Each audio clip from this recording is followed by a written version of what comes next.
Well, we're back with Big Al's All Access for your Friday report. We're going to talk about some back-to-back NBA. And like I said, this situation occurs, either. So not every back-to-back is the same city. Sometimes you have back-to-backs where they're playing in one venue and then they're going to another venue. This situation, we're going to get to the Milwaukee Cleveland matchup. Milwaukee hosted Cleveland, snapping their 8-0 winning streak. They have a rest day in Milwaukee, excuse me, and then they go and they play again tonight on Friday night. Correct? That's correct. All right. So before we get to that, let's talk about Al's All Access. If you're a high net worth individual, you're working with a 20 dime, which is in lingo. Believe it or not, Al, a lot of people still don't know the terms. A lot of the new blood coming into the sports wagering game. Nickel is 500, dime is 1,000, 20 dimes means 20,000. If you have a $20,000 bankroll or more, definitely send me a text message. We can show you how you can treat your wagering as a business. If you've been following Big Al's All Access since September 25th, which was the first day of this venture with him, where he's rating the games 1 to 10, you're up approximately 130 units. That means a dime player is up 130,000. Al, I really date myself when I talk to clients and they, believe it or not, text me and go, "What is a dime? What is a nickel? What is a dollar?"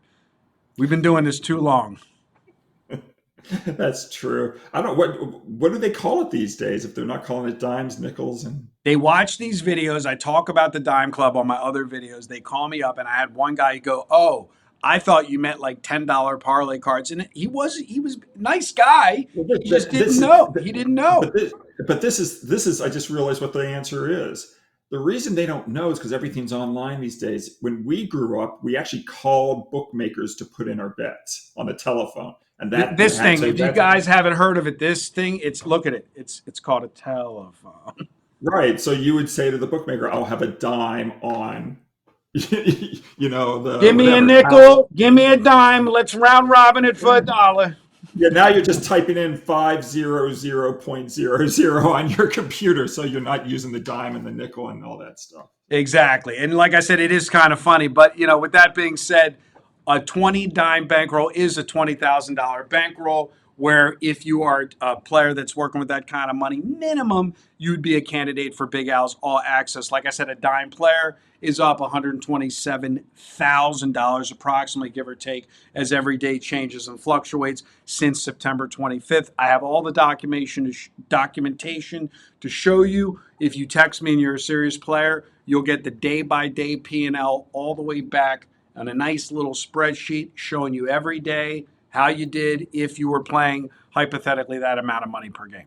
The games are rated on a 1 to 10 unit system. And again, it's different than playing all the games flat out going into the Friday night, plus or minus 40 units for the season in college and pro basketball combined versus being up almost 130 units on the same games. Now, with that being said, do you find that teams have an edge back to back, the home team that stays home, or do you find over the course of your analysis it's 50-50 across the board? Pardon me for this reply. There are some teams that have edges, and I'm keeping that to myself.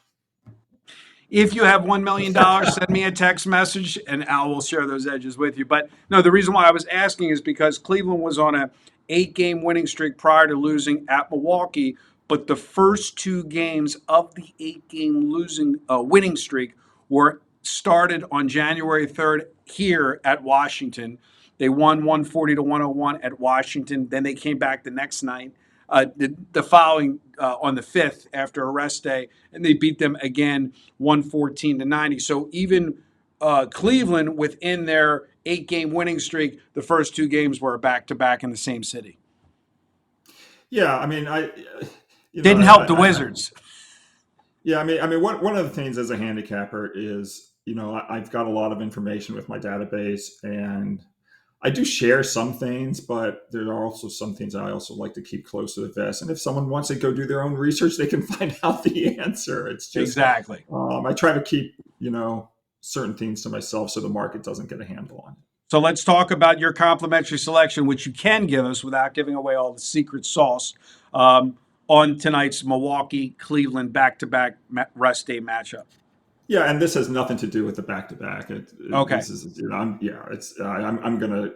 And now we had a big play on Milwaukee Milwaukee. for them to snap Cleveland's 8-game win streak on Wednesday night. We're recording this one day early. I'm currently on a 12-0 run, so hopefully that continues.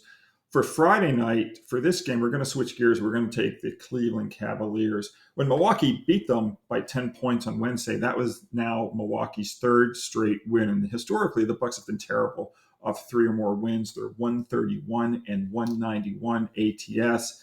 And then that collapses to one or excuse me, 100 and 159 ATS if their opponent is rested, which Cleveland, of course, is. So, Milwaukee had that emotional win, first game for Prunty as the coach, first game after the firing. They come through like champs. Now this is the second game. I expect a little bit of a letdown. And I think Cleveland, off its loss, is going to snap back and is going to win. And, you're getting 6 points to take care of any thing there. But I think Cleveland wins the game straight up. There you go. That's your complimentary selection, Cleveland Cavs for the cover. If you're a serious player and you're looking to pick up Big Al's All Access, send that text 775-636-7676. Just text 2 words, Big Al. I'll call you back and we'll talk about it. Good day and good luck.